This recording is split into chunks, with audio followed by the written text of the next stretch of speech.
Good evening. I'm Brett Baer. President Trump is taking another major step in his pressure campaign against North Korea. The president putting the communist country back on the list of nations designated state sponsors of terrorism. The move paves the way for new penalties against the Kim Jong-un regime.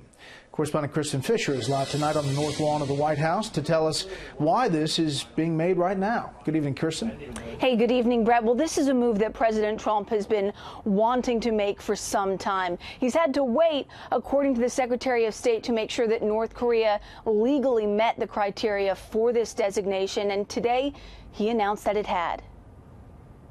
Today, the United States is designating North Korea as a state sponsor of terrorism. President Trump says it's something that should have happened a long time ago.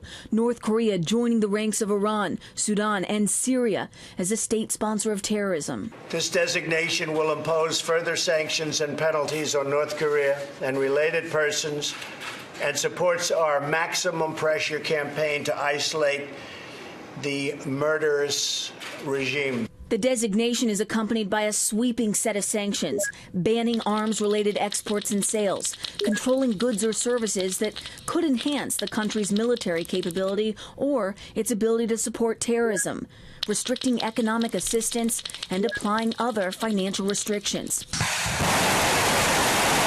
But North Korea is already so heavily penalized by the United States that in a surprise briefing room appearance, Secretary of State Rex Tillerson acknowledged that this new designation can only do so much. And do you all see today's announcement as more symbolic or as something that really does have a lot of teeth to it? It is very symbolic on the one hand because it just points out again what a rogue regime this is. I mean, as I've said, the practical effects may be limited, but hopefully we're closing off a few loopholes with this. Today, a high-level envoy of Chinese officials returned from North Korea, the first time that's happened in more than 2 years.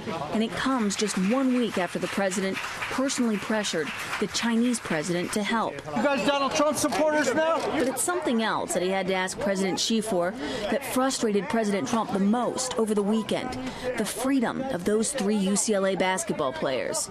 On Friday, the father of one of the players watered down Mr. Trump's involvement by wondering to ESPN, quote, "What was he over there for? Don't tell me nothing. Everybody wants to make it seem like he helped me out."